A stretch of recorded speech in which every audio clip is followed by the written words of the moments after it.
날마다를 찬양하고 하나님께 나갑니다.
이름만 우리에게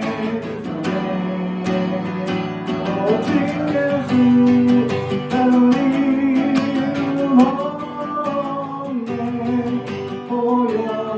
영광과 존귀 권세와 찬양 받으신 너희 주 예수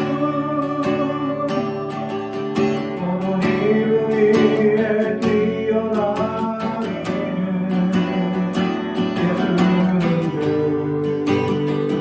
예수는 주 모든 무릎 꿇고 경배를 드리세 예수님 아유 예수님 모든 이름 위에 뛰어나기는 예수는 주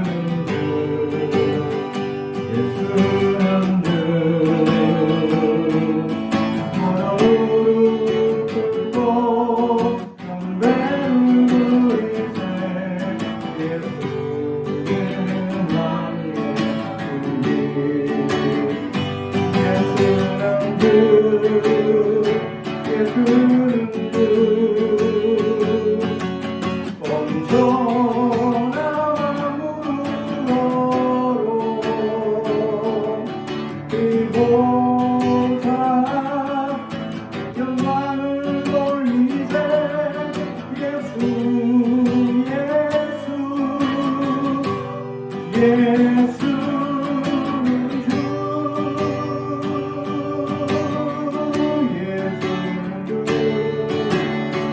예수는 주 온손한 마음으로 그보다 영광을 돌리세 예수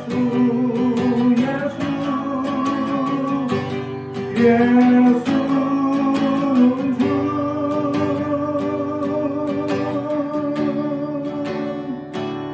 우리 주의 사랑에 내 용기로 노래합니다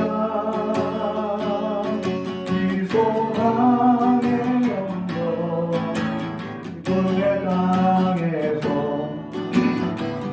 주께 사랑 드립니다 오직 주의 내 안에 가서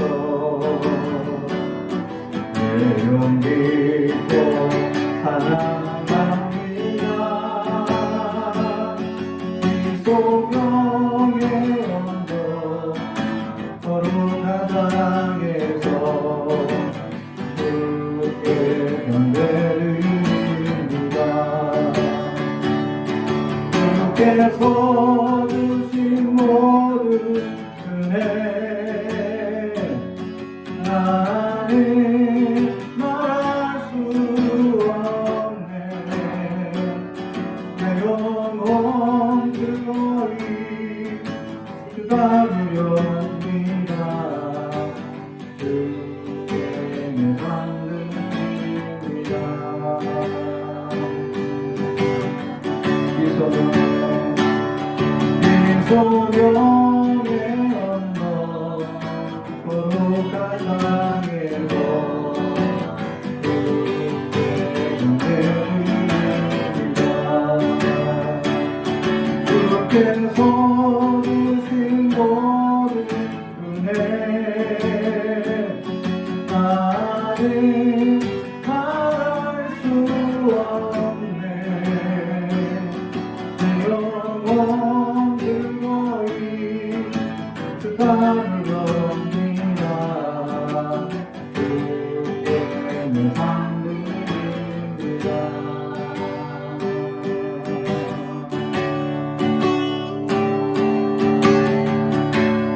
주를 위한 이곳에 예배하니 가르네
필요 없네 주님만 그런데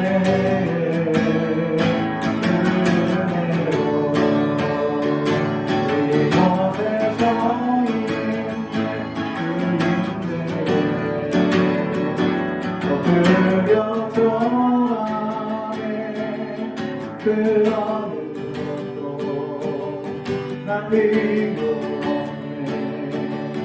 주님만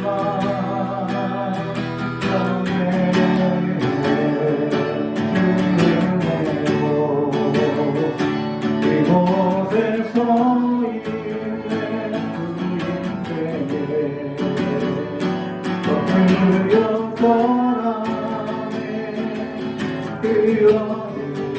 그 어느것도 난 필요 없네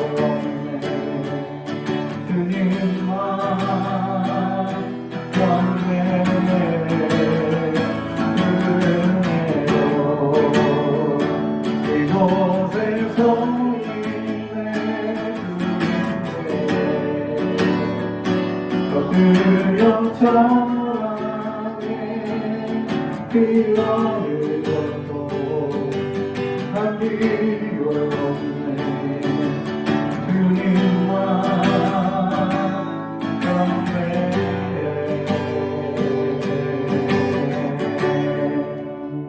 할렐루야. 오늘 우리에게 주시는 하나님의 말씀은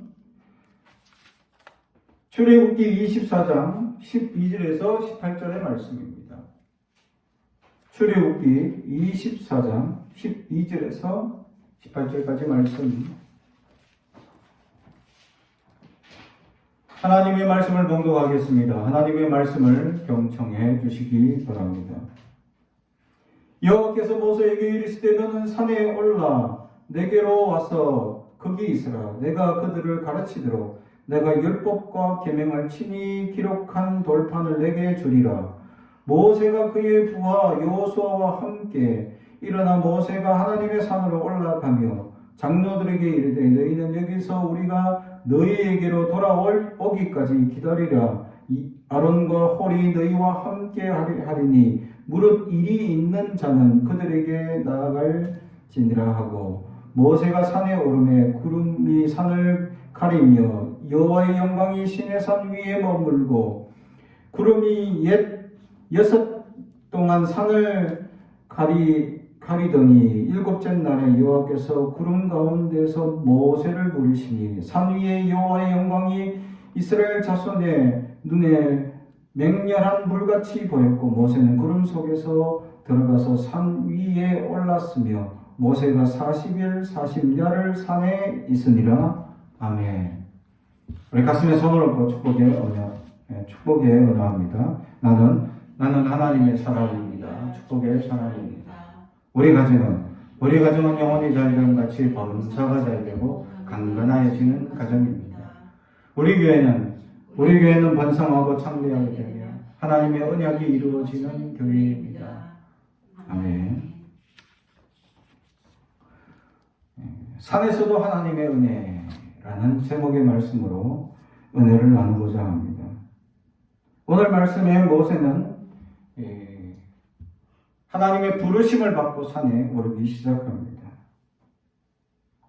오늘은 원래 산상변모주일이죠. 예수님께서 제자들 3명을 데리고 이 산에 올라가셨는데 그 산에서 변화되셨습니다. 모습이 변화되더니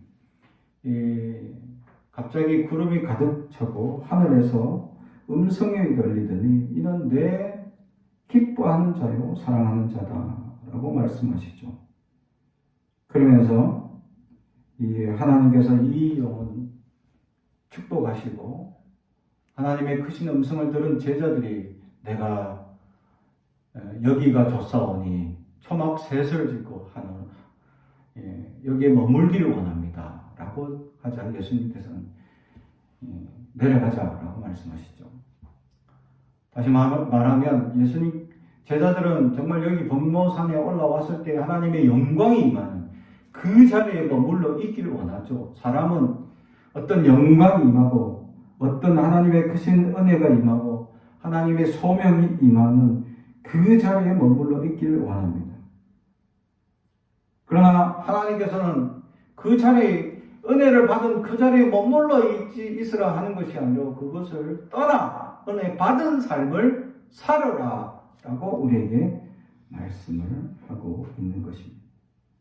우리는 어리석게도 그 말씀을 제대로 듣지 아니하고 우리는 하나님의 음성을 들은 대로 살지 못하고 우리의 마음대로 우리의 욕심대로 살아갈 때가 많다라는 사실입니다. 그래서 어리석고 연약한 것이 무엇인지도 알지 못하고 또 어리석고 연약한 것이 우리를 어떻게 나약하게 만드는지도 깨달지도 못하고 그렇게 안주하고 머물러 있기를 원하는 삶으로 계속 나아가기를 원하고 있었다는 사실이죠. 그럴 때 주님께서는 우리를 붙잡아 산을 내려가기를 원합니다.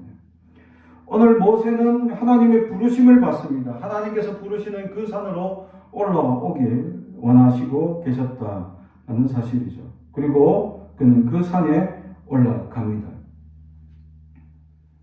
그리고 그가 지금까지 아론과 훌 이렇게 자기의 동력자들 가장 측근에 있는 이들을 내버려두고 왜냐면 올라가면 얼마나 돼서 내려올지 모르기 때문입니다. 해발 2000m가 높기 때문이죠. 그래서 올라가는 거리만 해도 최소한 1500m는 올라가야 합니다.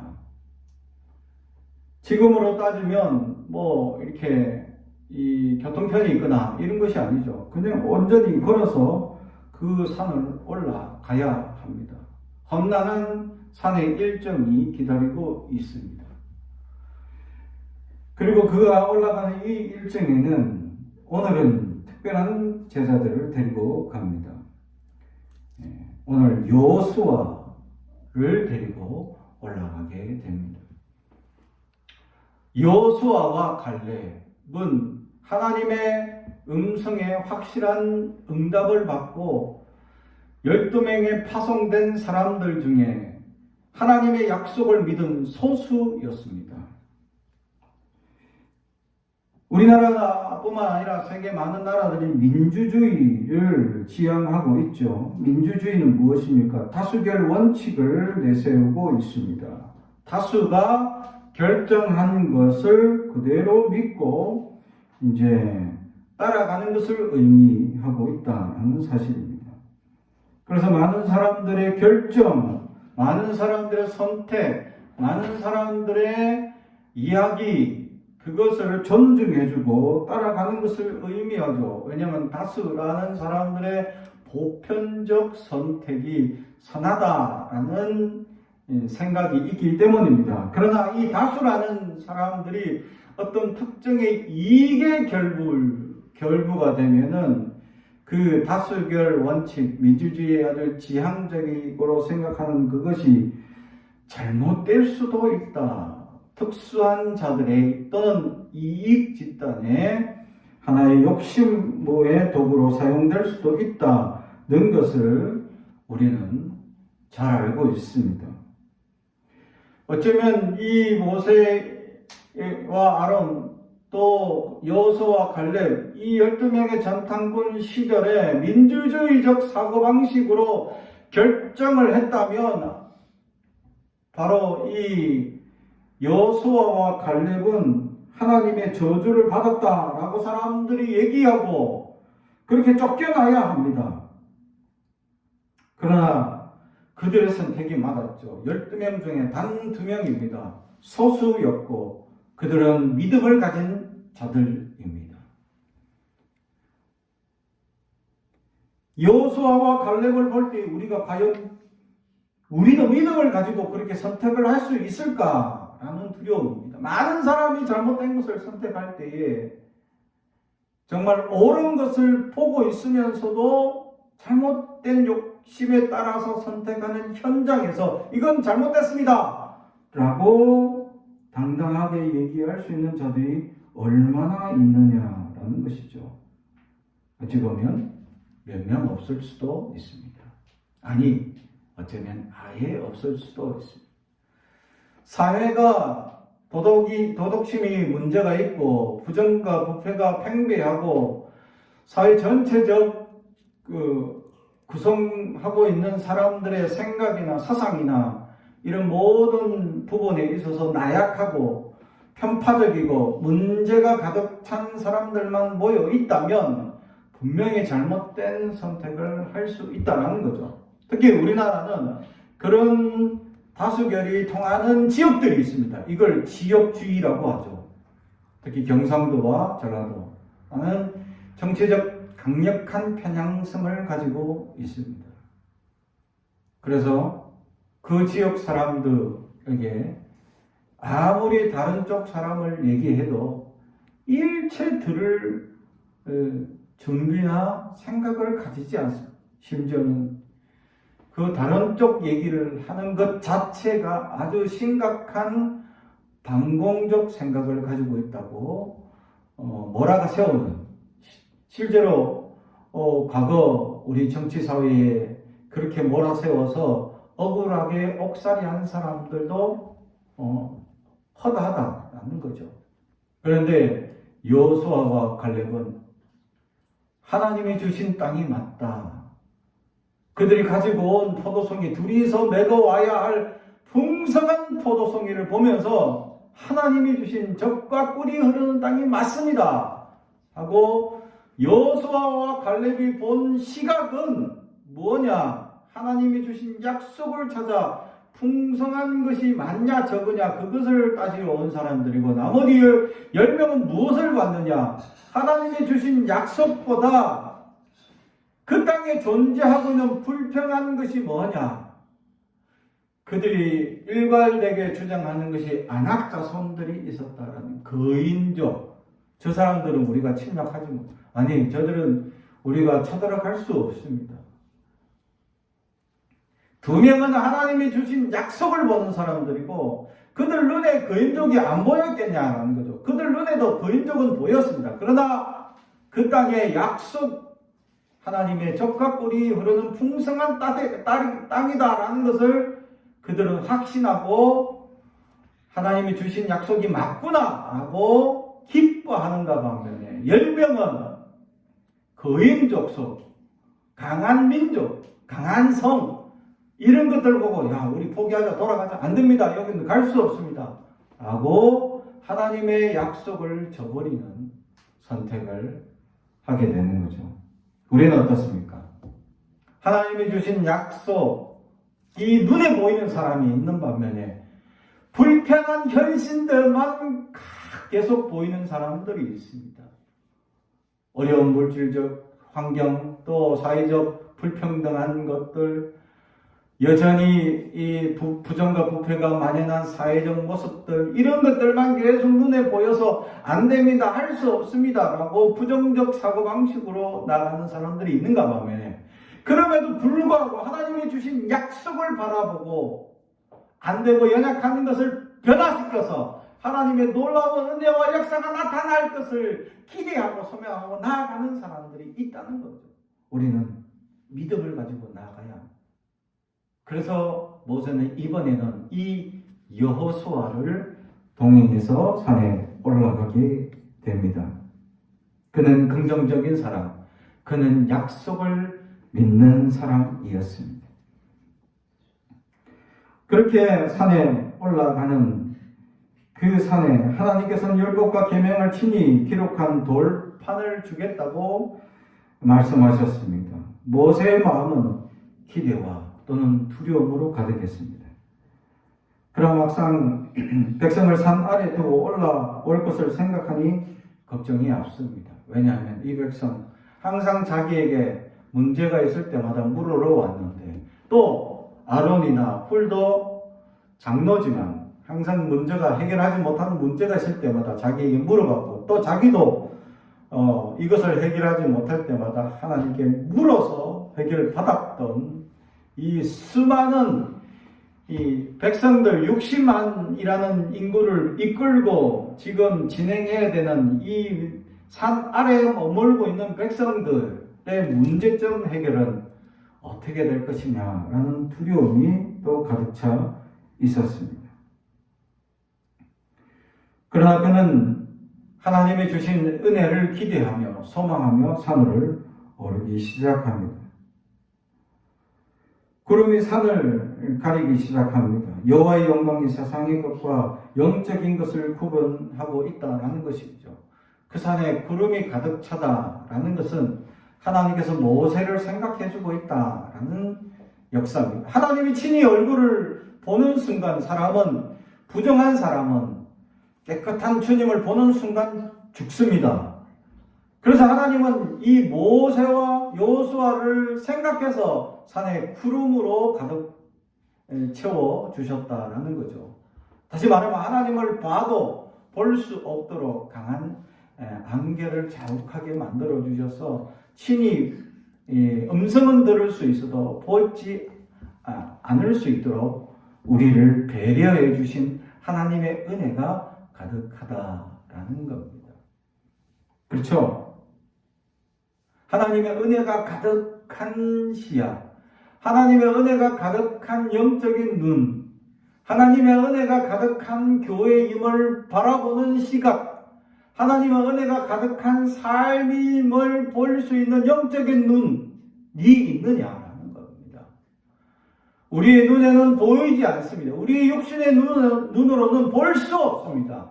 우리의 삶에 임하는 하나님의 영광이 어떠한지, 어떻게 놀랍게 역사하는지 알 수 없죠. 그죠? 우리는 지난주 하나님의 기적을 체험했습니다. 할렐루야. 제가 단에서 이 패드가 갑자기 고장나서 되지 않으니까 하나님 물질이 필요합니다 라고 기도했더니 월요일날 바로 생각지도 않았던 사람, 전혀 기대하지도 않았던 사람이 연락 와서 갑자기 헌금을 하게 되죠. 그래서 이 패드도 새로 사고 하게 되었습니다. 이 놀라운 기적입니다. 바로 주일날 기도했는데 그 다음날 바로 입금이 되어버렸어요. 깜짝 저도 놀라. 이게 무슨 일인가 하고 처음 받았을 때 이게 무슨 일인가 했더니 맞다, 내가 주일날 기도했었지. 하나님은 이 응답이 24시간 안에 이루어지신다. 할렐루야. 내가 이렇게 응답이 빨리 이루어지는 건 좀 최근에 처음입니다. 그렇죠. 우리는 이렇게 기적으로 살아가는 인생. 영적인 눈이 떠여 있다면, 영적인 우리가 마음이 열려 있다면, 하나님의 역사, 하나님의 삶을 살아가는 사람임을 볼 수 있는 눈이 필요하다는 거죠. 모세는 산에 올라갔을 때 이 안개가 가득 차 하나님의 영광이 임하는 것을 바라볼 수 있었다라는 사실이죠. 그리고 가까이 따라오던 여호수아를 머물게 합니다. 그리고 모세는 시내산 정상으로 올라갑니다. 하나님의 안개가 맹렬한 불같이 일어났다라고 오늘 성경은 얘기합니다. 얼마나 놀랄 수도 있고 한 치 앞을 바라볼 수 없는 길을 걸어가야 합니다. 여러분 산행을 이렇게 안개가 자욱한 산을 한번 올라가거나 내려보신 적이 있습니까? 한 치 앞을 볼 수 없다면 정말 두려움이 엄습합니다. 늘 잘 다니던 길이고 늘 알던 길이라도 바로 코앞에 있는 것이라도 안개가 자욱하는 순간 아무것도 볼 수 없는 순간 우리는 두려움에 휩싸입니다. 다시 말하면 하나님의 은혜는 육신의 눈을 감아야 볼 수 있습니다. 할렐루야.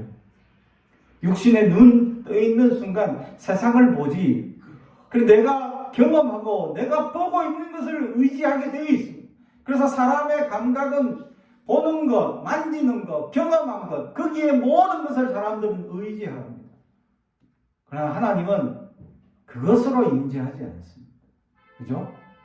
하나님은 우리의 눈을 감는 순간, 내가 손을 모으는 순간 하나님은 우리에게 다가오시기 시작한다라는 사실. 사랑하는 성도 여러분, 우리는 지금까지 우리가 경험하고 우리가 알고 우리가 깨닫고 있고 우리가 보고 있는 우리의 눈, 우리의 시각, 우리의 경험을 내려놔야 합니다. 모세가 산에 올라갔을 때 안개가 자욱하여 하나님의 음성을 쫓아 올라갈 뿐입니다. 근데 하나님의 영광이 가득 차. 그는 40일 40야 40일 밤낮을 하나님께서 함께 해주시는 그 은혜로 주림도 또 어려움도 궁핍함도 아무것도 누리지 못하고 하나님의 은혜를 누리게 된다라는 사실이죠. 다른 말로 하면 은혜가 가득한 사람은 부족한 게 없습니다. 부족하게 넘치는 사람들은 뭐죠? 은혜가 덜한 사람들이라고 할 수 있습니다. 자족하지 못하는 사람들입니다. 하나님께서 이미 주신 수많은 은혜들에 만족하고 기뻐하고 감사할 일만 있으면 더 많은 감사가 넘치도록 채워주시지만 늘 불평하고 늘 부족하다고 생각하면 하나님은 줘도 그 사람들에게 영광을 받을 수 없기 때문에 은혜가 임하지 못하죠. 여러분 어떻습니까? 하나님의 은혜를 누리며 살아가고 있습니까? 하나님의 영광을, 하나님의 은혜가 무엇인지 깨닫고 살아가고 있습니까? 하나님이 주시는 은혜, 지금까지 주신 은혜 늘 감사하며 살아갈 수 있어야 한다라는 거죠. 시편에 보면 3분의 1이 다윗의 찬양인데 그 다윗의 찬양들을 돌아보면 다 지금까지 하나님께서 지켜주신 하나님의 은혜에 대해서 고백하고 있습니다. 우리가 잘 아는 시편 23편, 그는 목동으로 아무것도 없고 그냥 양만 쳐야 되고 수많은 형들이 있는데도 불구하고 막내인 자기가 이 양들을 치어야 하고 그때마다 사자나 짐승들이 자기를 위협함에도 불구하고 그는 믿음을 가지고 달려들어 그 사자를 잡았던 용맹한 이야기들이 그 시편 23편의 기록이다라는 사실입니다. 사랑하는 성도 여러분, 우리에게 그러한 믿음이 있어야 할 줄로 믿습니다. 하나님께서 지금까지 주시는 은혜, 하나님께서 지금까지 역사하신 그 은혜가 넘친다라는 사실을 우리는 깨닫고 한 걸음씩 나아가야 합니다.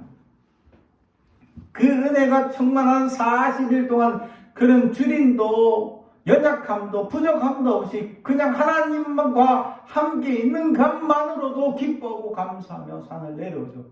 돌판을 들고 내려옵니다. 하나님이 친히 써주신, 하나님께서 친히 이 돌에다가 율법 10계명을 적어주신 그 돌판을 들고 내려옵니다. 그러나 이 산 아래 백성들은 무엇을 하고 있습니까? 하나님께 영광과 경배를 드려야 할 이 백성들이 송아지 우상을 만들어 놓고 엉뚱하게 거기에 제사를 하고 거기에 애굽에 있었던 습관적인 종교적 습관을 쫓아서 그렇게 제사를 드리고 있었다라는 사실이죠. 이에 모세는 이 돌판을 집어들여 깨트립니다. 그리고 이 돌을 가루로 만들어 하나님을 따르는 자들은 이 돌가루를 마시게 만듭니다. 백성들을 다 마시게 만듭니다. 하나님께서 거룩하게 구별하신 이 돌판은 부서져야 했다라는, 하나님이 주신 그 첫 번째 은혜를 내버려야 했다라는 사실입니다. 그리고 그는 다시 산으로 올라가야 합니다.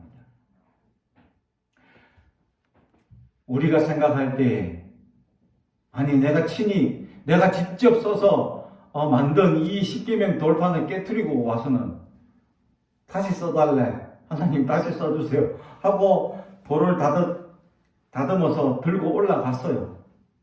여러분 같으면 써줄 겁니까? 안 써줄 겁니까? 그렇죠? 안 써주겠죠? 안 써줍니다. 그 돌판에 글씨를 새기는 건 누가? 모세가 새깁니다. 그런데 문제는 무엇을 새겨야 할지 하나님은 다시 일러줍니다.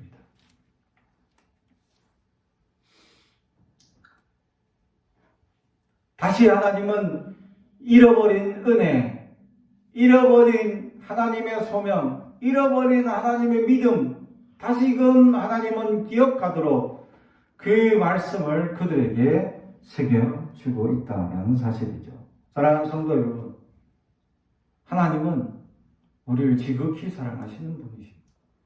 우리가 연약함에 빠져서 나약함에 빠져서 헤매이고 어리석게 살아도 다시 하나님께 나아와 무릎 꿇고 하나님 말씀을 기대하고 소명하면 하나님 다시 우리에게 은혜를 베풀어 주십니다. 그래서 우리는 끊임없이 하나님의 은혜를 소명하며 기대하며 나아가며 살아야 합니다. 하나님의 은혜는 산에 있든지 들에 있든지 집에 있든지 교회에 있든지 내 삶의 방 안에 있든지 어디에 있든지 하나님의 은혜는 임하게 됩니다. 하나님의 은혜는 특별히 교회 가운데 어떤 특정한 신령한 장소에 그러지 않습니다. 하나님의 은혜는 여기도 있다라는 사실이죠. 실제로 이 성지순례를 다녀온 사람들이 그런 장소가 있다고 합니다. 저는 아직 가보질 않았는데 제가 이 성지순례 가는 팀을 교육하는 담당 목사로 이렇게 자료들을 모아가지고 또 그 관광 코스 해주는 이 코스를 자료를 받아가지고 막 열심히 기록해가지고 그것을 여기 갈 테니까 여기 가서는 요걸 봐야 됩니다. 저기 가서는 요걸 봐야 합니다. 하고 열심히 가르쳤죠.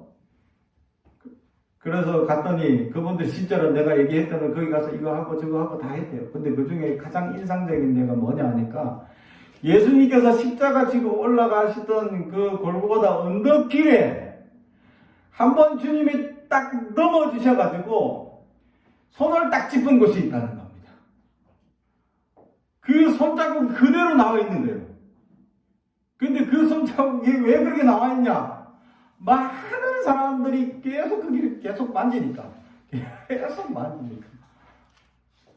그래서 자꾸 이제 닳고 이 바위가 얼마나 많은 사람들이 만졌던지 계속 만져가지고 닳아가지고 손자국에 그대로 움푹하고 들어가 있는 거예요. 처음부터 움푹한 건 아니겠죠. 사람들이 계속 만져서 움푹해졌다는 거예요. 왠지 거기 가면 신령한 은혜가 임할 것 같고 왠지 그 예수님께서 십자가 지셨던 그 길을 올라가면 내가 왠지 신령해질 것 같은 그러지 않습니다. 주님의 은혜는 항상 어디든지 임하게 됩니다. 하나님의 은혜를 기대하고 소명하는 모든 사람에게 하나님의 은혜는 임하게 된다라는 사실. 더욱이 하나님의 은혜는 내가 연약함에 빠지고 나약함에 빠져 있더라도 다시금 하나님께서 우리를 회복시켜 주신다라는 사실이죠. 오늘 성경에 이스라엘 백성들이 모세가 하나님의 말씀을 받고 내려오는 이 기간을 기다리지 못하고 어리석게 살아가고 있는 그들. 그런데 하나님께 다시 올라가 다시 말씀을 주세요 하셨을 때 하나님 다시 말씀을 은혜를 주신다. 우리 연약함에 빠지고 나약함에 빠지고 죄악 가운데 빠져 있을 수도 있습니다. 그러나 다시 하나님을 찾으면 다시 하나님께 나아가면 다시 하나님을 기대하면 하나님은 언제든지 우리에게 은혜를 베풀어 주신다라는 사실입니다. 그 은혜를 기대하며 소망하며 언제든지 하나님의 은혜를 바라는 마음으로 살아가는 저와 여러분이 되기를 주님의 이름으로 축복합니다. 기도하겠습니다. 사랑과 은총이 가득하신 아버지 하나님 감사합니다. 하나님 산상병모 주일을 맞이하여 하나님의 크신 은혜의 말씀을 깨닫게 합니다. 그 말씀대로 살아가게 하옵소서. 주님의 크신 은혜를 기대하게 하시고 하나님의 말씀이 언제든지 우리를 깨닫게 하여 변화되어 우리의 삶에 하나님의 은혜가 충만할 수 있도록 붙잡아 주시옵소서. 우리가 연약한 중에 빠져 있더라도 하나님 우리를 붙잡아 주시고 하나님 특별히 우리가 눈에 보인다고 내가 경험했다고 내가 알고 있다고 살아가지 말게 하시고 하나님의 주신 은혜를 바라보고 기대하며 살아가게 하옵소서. 특별히 아버지 하나님 우크라이나를 불쌍히 여기시고 그 땅을 회복시켜 주시옵소서. 열강의 어려움 속에 빠져있는 그 땅이 치유되고 하나님 그 땅에 있는 죽어가는 이들을 불쌍히 여기시며 전쟁으로 기근과 가난으로 또 두려움으로 있는 그들을 하나님 불쌍히 여겨 주시옵소서. 그들을 구해 주시고 그 땅이 회복될 수 있도록 함께하여 주옵소서. 힘 있는 나라가 약소국들을 침략하지 못하게 하옵소서. 힘 있는 나라가 함부로 힘을 좌우지하지 못하게 하옵소서. 하나님께서 역사하실 때에 약한 그가 강한 이들을 부끄럽게 하실 줄로 믿사오니 역사하여 주시옵소서. 감사드리며 예수님의 이름으로 기도드리옵나이다. 아멘.